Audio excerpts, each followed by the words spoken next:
मैं उम्मीद करता हूँ आप लोग अच्छे होंगे और आप लोगों की तैयारी अच्छी चल रही होगी। जैसा कि मैंने बताया था कि आप लोगों के लिए मैं प्रीवियस ईयर क्वेश्चन पेपर लाता रहूँगा, तो आज मैं फिर नई वीडियो के साथ आ गया हूँ। ये BHU 2017 का previous year paper M Hindi के लिए है।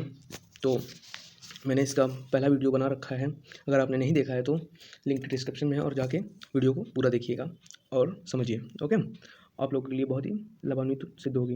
अगर आप किसी भी पेपर के लिए तैयारी कर रहे हैं, अगर MA की हिंदी के लिए तैयारी कर रहे हैं, तो अगर उसमें हिंदी आती है तो इसमें लाभान्वित सिद्ध होगी वो। ओके, चलते हैं अपने क्वेश्चन पे। तो इसमें पहला क्वेश्चन जो बोल रहा है वो कह रहा है कि हिंदी के रूप में उर्दू मिश्रित भाषा के समर्थक थे, तो कौन थे?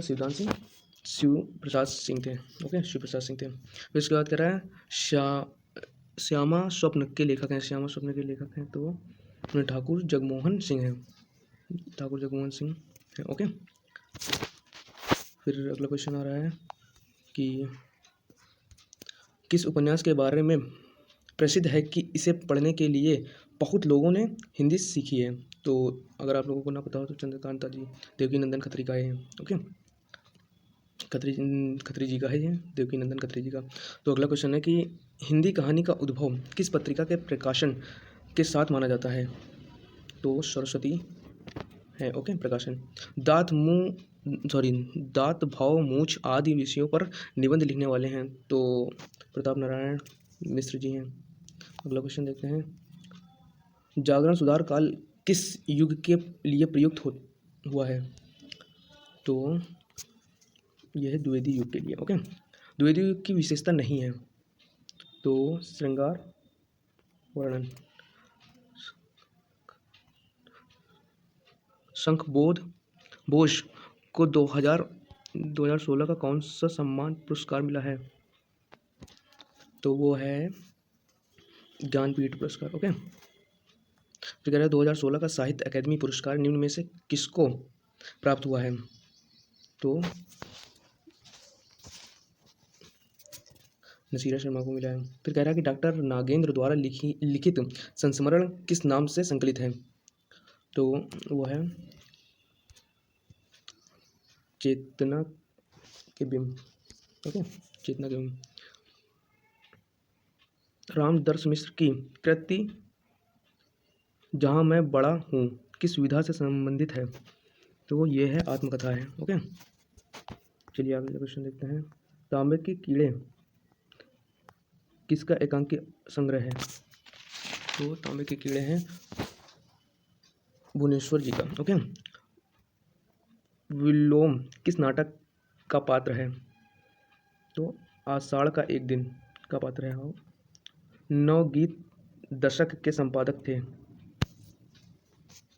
तो कहाँ है? शंभुनाथ सिंह जी। ओके, चलिए आगे देखते हैं, नए मूल्यों और नए शिल्प विधाओं का अन्वेषण करने वाली काव्यधारा है तो वो है नई कविता। ओके, निम्न में से किस कृति को शक्ति काव्य की संज्ञा दी जाती है? राम की शक्ति पूजा। ओके, फिर कह रहा है कि आत्महत्या के विरुद्ध किसकी रचना है? आत्महत्या के विरुद्ध तो ये है रघुवीर शाह जी की। ओके, निम्न में से कौन सा तार सप्तक का कवि नहीं है? तो तार सप्तक का कवि नहीं है हरिनारायण व्यास जी। ओके, हरिनारायण व्यास जी किसमें? तीसरे सप्तक के शायद ये है। ओके, नहीं तीसरा नहीं, दूसरे सप्तक के हरिनारायण व्यास जी। ओके, फिर अगला देखते हैं, तार सप्तक का मतलब होता है कि पहला सप्तक। फिर कह रहे हैं कि आचार्य शुक्ल ने छायावाद का प्रथम व प्रतिनिधि कवि माना है तो आचार्य रामचंद्र जो छायावाद को माना है तो सुमित्रानंदन पंथ को माना है। फिर कह रहा है कालचक्र डायरी विधा की रचना के लेखक हैं तो ये हैं भारतेंदु जी। गीलीगिड्ड उपन्यास के लेखक हैं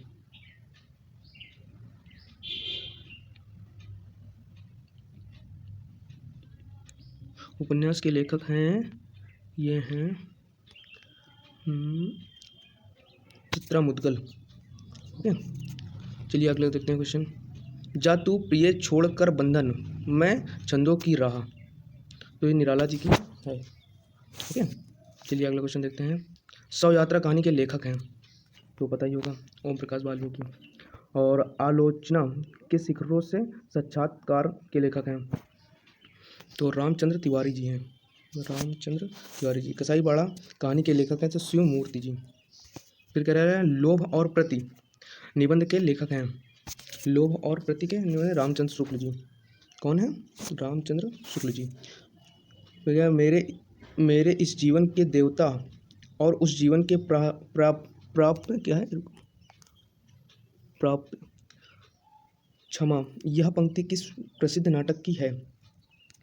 तो यह नाटक की स्कंदगुप्त नाटक की है। कह रहा है कि दहेज प्रथा, कुलीनता का प्रश्न, पत्नी का स्थान जैसी विवाह से जुड़ी समस्या को प्रेमचंद्र से किस उपन्यास में उठाया है? तो यह है किस उपन्यास में उठाया है? तो सेवा सदन में। ओके। छायावाद तत्व प्रकृति के बीच जीवन का उदयगी है, उसका मूल दर्शन सर्वोत्तमवाद है। छायावाद की यह परिभाषा किसकी है? तो महादेवी वर्मा की है। ओके। फिर गीत फरोश नामक प्रसिद्ध कविता के रचनाकार हैं तो भवानी प्रसाद मिश्र जी हैं। ओके। फिर अगला देखते हैं कि चिटिया हो तो हर कोई बाँचे इसके पात्रों का संग्रह है तो फणीश्वर नाथ रेणु जी का है। हवाओं में तैरते हुए यात्रा वृतांत के लेखक कौन हैं? राजेंद्र अवस्थी जी। ओके। ये वीडियो हमारी अब यहाँ पे समाप्त हो गई है पूरी। अगर आप लोगों को इसकी पीडीएफ चाहिए तो मैं पीडीएफ आप लोगों को दे दूँगा। आप लोग अपना व्हाट्सएप नंबर कमेंट बॉक्स में दे दीजिए और मैं ऐसी वीडियोस लाता रहूँगा। अब मैं नेट जीआरएफ के question paper previous year paper लगाऊंगा और वीडियोस उसकी लाऊंगा। तो अगर आप लोगों ने मेरे चैनल सब्सक्राइब नहीं किया अभी तक तो चैनल को सब्सक्राइब कर लीजिए जिससे कि आप लोगों को नोटिफिकेशन जल्द से जल्द मिले। ओके। तो मैं चलता हूँ। नमस्कार।